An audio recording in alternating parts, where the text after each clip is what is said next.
It's Helicraze here again. I'm just here to talk to you about cyclic servo arm lengths. Basically, I've tried everything from 17.5mm, 18.5mm, and 20.5mm.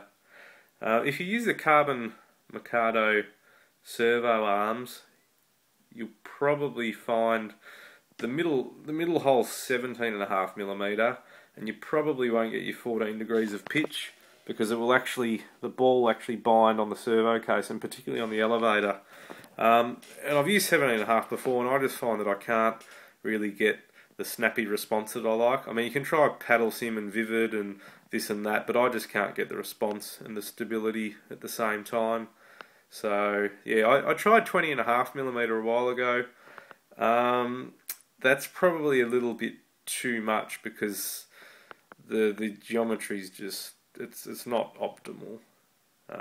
So at the moment I'm just using what Yarn recommends, and that's the BLS 451 servo horns, and the outer hole is actually 18.5mm. That seems to give a really good balance of you can get all your collective. There's no issues with any binding or hitting the servo case, and in general it flies really well. And also, I actually found a little trick along the way in the V-bar setup to get your 8 degrees. I found that I think I was around, I don't know, 75 on the slider to get my 8 degrees.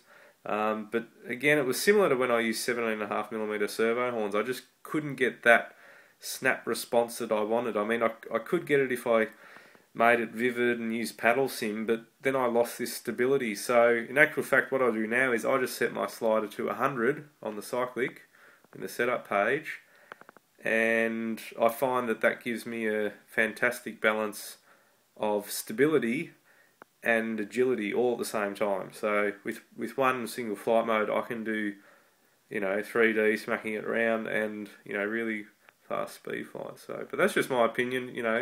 If you're finding the same issue, it's probably worth a try.